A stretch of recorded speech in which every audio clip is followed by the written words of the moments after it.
So hello everyone, and welcome to the cosmic currency for the new moon in Leo.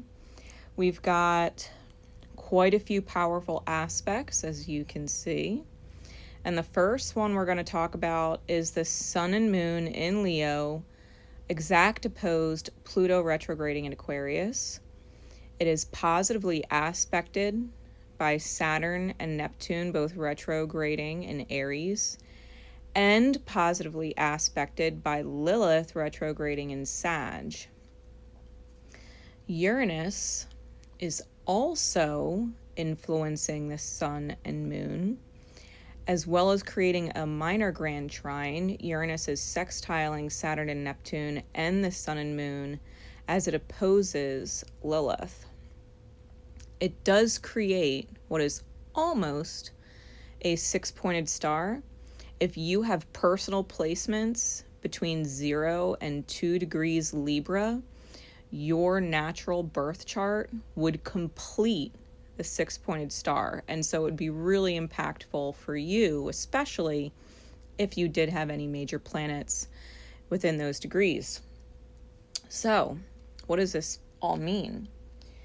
The sun and moon in Leo opposing Pluto is all about surrendering power and control to alignment because it makes sense to the mind and feels right in the heart space, right? Intuitively, it's a yin-yang agreement. Whenever we have oppositions, it deals with integrations where we take the positive attributes of both sides of the opposition and bring them into union with the self. This is about a redefining of what power and control is and who we are that dictates the course of action via our alignment. If you are inside the wounded ego or the wounded mind, the wounded masculine, this alignment shift with Pluto would feel extremely toxic. However, if you can surrender pride and the idea of being wrong for the idea of being in alignment instead, it is truly empowering with a complete revamp of the self and what or who you appear to be in the world by others. With the sextile and trine to this opposition coming from Saturn and Neptune, the restructuring of the self and the deep soul healing is supported. It's heightened vibration, positive and powerful ripples throughout family or ancestral karma, meaning if you were to discipline the self to choose a path of healing, it will heal ancestral trauma that has dictated the misalignment of your family through previous generations, essentially making you a cycle breaker. With Uranus and Gemini also sextiling and trining on the sun and moon opposition, radical thought shifts, changed perspectives, and downloads can flood the self to suspend egoic attachments and previously preconceived notions of what being in control actually is, including trusting in flow and synchronicities. It enables you to clearly see the mirror in the outer experience reflecting back to you the inner state of self, and gives you a choice in Gemini on how you want to think, how you want to perceive, and if you do in fact want to override fear and change the story, change the narrative, change the outcome to where who you were and could have been in your low vibration ceases to exist because you've chosen the higher alignment or the higher perspective, higher thought patterns, controlling the mind, controlling the thoughts, not allowing yourself to dive into those deep pits of what ifs and trying to push through the struggle where you were taught that this is the way life is, and this is the way life has to be, and this is what you have to deal with. Uranus positively aspecting on these things, especially also being in sextile to Saturn and Neptune, really does allow the self to be seen in a different light, a radically different light, and puts you back in a power position over the negative thought patterns that have been given to you by the greater societal structure that previously influenced family dynamics, especially because Uranus is in trine to Pluto. It allows you to see yourself clearly in the greater scheme of things and can essentially help build trust between you and the divine when you make choices in alignment. In the long run, you will see how powerful the choices you make today really are for the greater good years from now, and how it continues to positively aspect your life years from now. With the sun and moon also positively aspecting Lilith, sextiling and trining on the opposition to Pluto.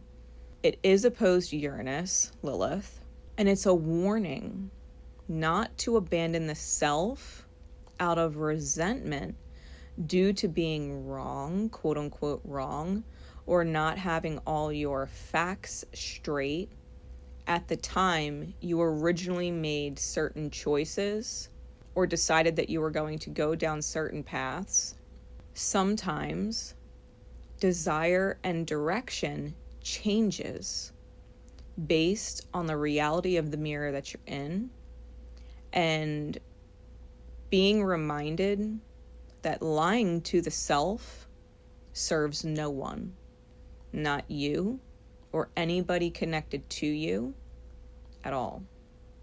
Sometimes the direction shift and the new desires reveal the old self and the old wounds and what that self and those wounds tolerated that can no longer be tolerated. Sometimes you do get what you wish for, only to realize what you wished for isn't really what you want at all. This aspect gains power when you visualize yourself liberated in the future and choose in the moment to push beyond your fears. You gain so much freedom and liberation in soul when you truly do let go of what you felt you could never lose. When you let go of what you feared losing the most, you do extinguish fear itself and free your soul, liberate your soul to receive its highest vibration. This is the aspects and what they mean going on in relation to the sun and moon. We also have Chiron, T-squaring the sun and moon and Pluto. This is serving as a great challenge or a distraction to the integration. Whenever we have T-squares, the oppositional part of the T-square is the integration. The luminary or planet creating the squares is the distraction from it. In this case, it is Chiron in Aries. The desire to sacrifice the self to quote unquote serve others' wounds instead of your own can cause a complete collapse of alignment and prove to be the biggest mistake of your lifetime, because long cycle planets like Chiron, which is a roughly 50-year cycle, and Pluto, which is a 250 plus year cycle, the choices you make to serve other people, to help, quote unquote, help them heal their wounds so that you do not have to focus on your own, not only will your wounds not heal, but their wounds won't either. Making choices from wounded places and ignoring the wounds within the self not allowing yourself to override those fears will be a lifelong regret in hindsight. That what if at the end of the day will be the reason why your soul might ultimately decide it needs to reincarnate, because the lesson wasn't learned and the piece of the soul that you are responsible for healing wasn't actually healed. Pluto rules over reincarnation, death and rebirth, and Chiron is the wound. What you don't heal within yourself, your children are doomed to repeat. And what your children can't heal, you are doomed to reincarnate to try again. It is imperative that you keep these wounds in check. This need or desire to martyr the self in some self-righteous healer mindset, thinking you are powerful enough to heal other people, to save other people from their karma or their lessons, is detrimental. You cannot save anyone from themselves. You can only save yourself. And that saving of the self is what ripples to others to allow them to choose the same. Your wounds cannot be in control, or it will yield an unfortunate regret, and a very big one. It is something to keep in mind, right? Especially if you're up against a wall and you think, well, if you just stick around longer, if you just try harder, if you just love more, if you're just more considerate, if you hold just a little more compassion, if you show just a little bit more mercy for others instead of yourself, you are in fact choosing the low road. Empathy is a beautiful feeling. It's a beautiful way of being. But to truly be in alignment, that empathy has to serve the self first. That healing needs to serve the self first. And everything else falls into alignment around it. The last aspect I'm going to touch on and talk about is Venus square the nodes. Venus and Gemini square the nodes in Virgo and Pisces. Mars is on the south node in Virgo, squaring Venus. This aspect, love, facts, money, facts, demand that you cut your everyday routine and quote unquote comfort zones away to seek the direction of soul. Soul discomfort paired with uphill relationship and money challenges are uncomfortably forcing redirection, and shifts may occur abruptly. You can't love your way through it or increase the quote-unquote number of hours in a day to both earn enough and enjoy life with the people that you love, in the places that you love, doing the things and experiencing the things that you love. When Venus squares the nodes and squares Mars, it is letting you know that what you're doing or what you're choosing is out of alignment if it is causing you stress, if it is causing worry, if it is causing doubt of the self or the relationships that you have. It's in misalignment if you are in fear of not having enough or being enough, that you are not powerful enough to heal someone else in the mirror of things. If you cannot heal someone else, it is because you are actively pursuing a path where you are not healing yourself. Venus in Gemini makes you look at the facts in the mirror. Gemini is all about facts. It's all about analyzing. It's all about data. It's about communication and what it is being communicated through the mirror of Gemini, our inner reflecting in the outer. If you are trying to force the healing of someone else for love reasons or money reasons or both, this is where you really have to take a look at the crossroad in front of you and ask, am I in the right relationship? Am I in the right career? Am I on the correct path? Because if I was, it wouldn't be such a struggle. It wouldn't be so difficult. I wouldn't feel so drained or worried or filled with doubt. I wouldn't be dealing with a restless mind with all of the things I have to do and all of the masks I have to wear and all of the hats I have to put on to be what everybody else needs me to be, and still not live the life that I want to live and the kind of relationships I actually want to have that help me to feel whole and seen and loved and enough. Whether those relationships are financial ones, business related, or love related. When everybody seems to be struggling around you, it is a reflection of your own inner struggle to love the self and choose in your highest good, to read the mirror correctly. And so Venus square Mars is forcing you to cut away what is not serving you in this life, in achieving your soul's destined direction. On the whole, this new moon is not fluffy. It is very serious. It does require radical shifts, not just in the reality, but in the mindset.